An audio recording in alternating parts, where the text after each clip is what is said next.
Mathura Vrindavan road बनेगा कंदम पथ, जिलाधिकारी की पहल। मथुरा में जिलाधिकारी की नई पहल सामने आई है, जहां मथुरा और वृंदावन रोड को अब कंदम पथ के नाम से पुकारा जाएगा।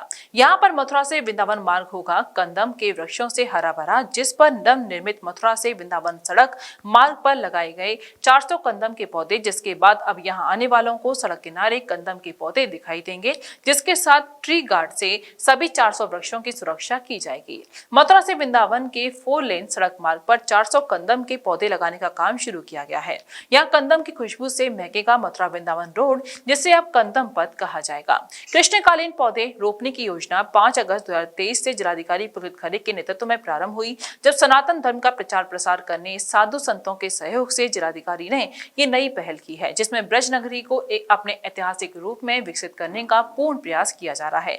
ये पहल वृंदावन के नाम को परिपूर्ण करेगी। जिलाधिकारी ने कंदम के वृक्षारोपण की इस पहल को अपने महत्वपूर्ण कार्यों में शामिल किया है। इस योजना में मथुरा से वृंदावन मसानी चौराहे से रामकृष्ण मिशन सेवा आश्रम तक 4 लेन के दोनों ओर कंदम के वृक्षों का पौधारोपण का कार्य कराया जाएगा, जिसका नाम कंदम पथ रखा गया है। प्रत्येक कंदम के वृक्ष के लिए ट्री कार्ड लगाया जाएगा और नियमित रूप से कंदम के वृक्षों में पानी लगाने का काम किया जाएगा। इन वृक्षों की देखरेख अपने बच्चों के समान की जाएगी। ब्रज में प्रतिदिन बढ़ रही श्रद्धालुओं की संख्या को देखते हुए जिला प्रशासन हर क्षेत्र को कृष्णकालीन रूप देने की तैयारियां करता रहता है। इसके लिए पौधारोपण अभियान के तहत कृष्णकालीन पौधों की संख्या बढ़ाई जा रही है। ये प्रयास खासकर उन क्षेत्रों में किया जा रहा है जहां प्रतिवर्ष लाखों श्रद्धालु पहुंचते हैं।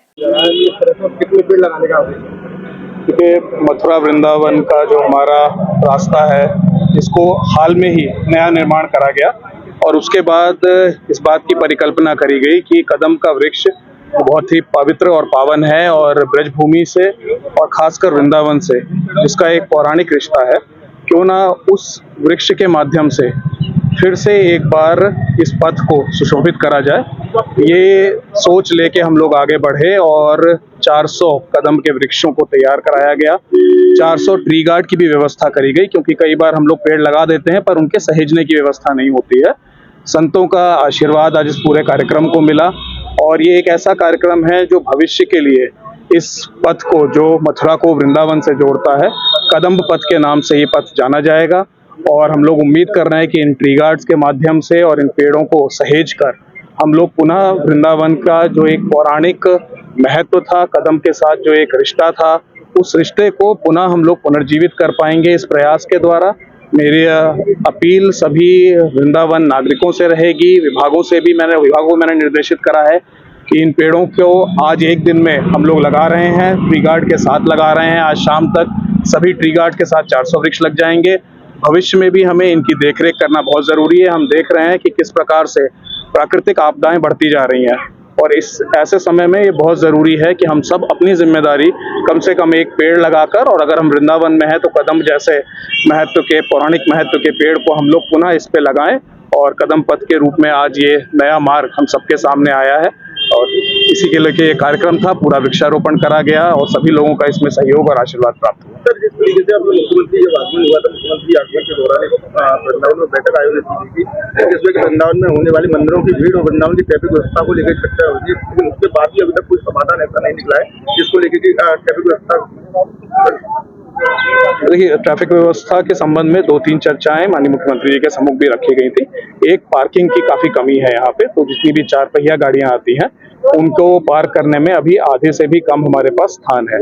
उसको लेके डीपीआर बन गया है और पार्किंग बनने में थोड़ा समय लगता है, क्योंकि मल्टी लेवल पार्किंग बनने का प्रपोजल है कई स्थानों पे, उसमें थोड़ा सा समय लगेगा। उसके अतिरिक्त ई रिक्शाओं को लेकर चर्चा हुई थी कि ई रिक्शा के रूट जो कि निर्धारित तो कर दिए गए हैं, बट अभी उसको ट्रैफिक के माध्यम से, कप्तान साहब के माध्यम से, एसपी ट्रैफिक के माध्यम से उसका इन्फोर्समेंट करना थोड़ा आवश्यक है। उसमें अभी कमी हो रही है, उसको अभी और बढ़ाया जा रहा है इन्फोर्समेंट को, कि जिस रिक्शा के लिए जो रूट तय करा गया है वो उसी रूट पर चले।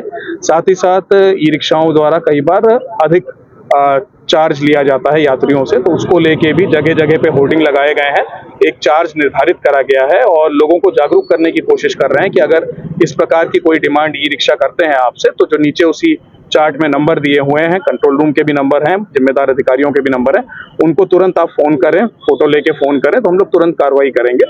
इसके अतिरिक्त जो वन वे और बैरियर्स की भी चर्चा माननीय मुख्यमंत्री जी के सामने हुई थी, उसको भी पुलिस विभाग, यातायात विभाग के माध्यम से इन्फोर्स करा जा रहा है। तो सारी कार्य अभी प्रक्रिया में है और उसका असर आने में कुछ समय लगेगा। सब अच्छा था। अच्छा, वृक्ष लगाए थे? कैसे वृक्ष लगाए हैं, कौन से वृक्ष लगाए हैं? एक पेड़ लगाए, सब था। आपका शुभ नाम क्या है? मेरा नाम शबीर उपाध्याय है। अभी तो ये जो पेड़ है वो 10 साल के बाद बहुत बड़े हो जाएगा, बहुत बड़े, तो बहुत बड़ा हो जाएगा। जल्दी बड़ा हो जाए। किनके साथ आए हैं आप? श्री शैलजाकांत मिश्रा के साथ। वो यहाँ क्षेत्र में क्या देखते हैं? वो बहुत देखते हैं। वो मथुरा में रहते हैं। वो बहुत काम करते हैं। वो अभी तो है उत्तर प्रदेश विकास परिषद का उपाध्यक्ष है। बहुत सुंदर, बहुत। भगवान प्रकृति सब प्रसन्न है। पूरे वृंदावन को वृंदावन बनाना है और जो कदम पथ बन रहा है बहुत अभिनंदनीय कार्य। सारे समाज को मिलकर वृक्षों के रक्षण का सहयोग करना।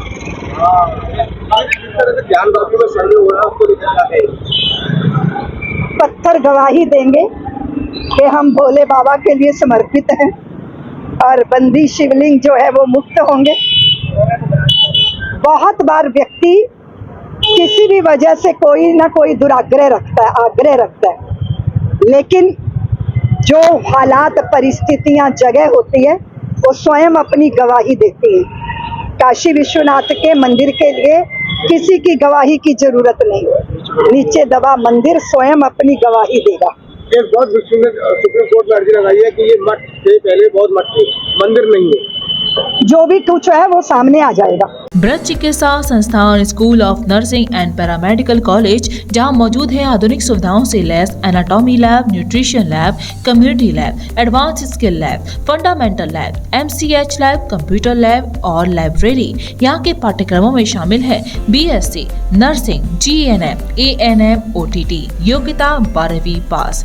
ब्रज चिकित्सा संस्थान मथुरा आपकी सेवा में सदैव तत्पर, जहाँ मिलेंगे आपको जनरल एवं लेप्रोस्कोपी सर्जन डॉक्टर सागर मित्तल, हड्डी एवं जोड़ रोग विशेषज्ञ डॉक्टर सौरभ बंसल, प्रसूति एवं स्त्री रोग विशेषज्ञ डॉक्टर नम्रता सिंह एवं डॉक्टर नेहा गर्ग, नाक कान एवं गला रोग सर्जन डॉक्टर अभिषेक जोशी, सामान्य रोग विशेषज्ञ डॉक्टर कुलदीप गोयल, नवजात शिशु एवं बाल रोग विशेषज्ञ डॉक्टर हिना गुप्ता, प्रसूति एवं स्त्री रोग एवं बाष्पन विशेषज्ञ डॉक्टर एकता थदानी सिंह, दंत एवं मुख रोग विशेषज्ञ डॉक्टर शिल्पी मंगला एवं डॉक्टर दीक्षा अग्रवाल, त्वचा एवं केश रोग विशेषज्ञ डॉक्टर संगीता शर्मा, होम्योपैथिक चिकित्सक डॉक्टर यतेंद्र कुमार।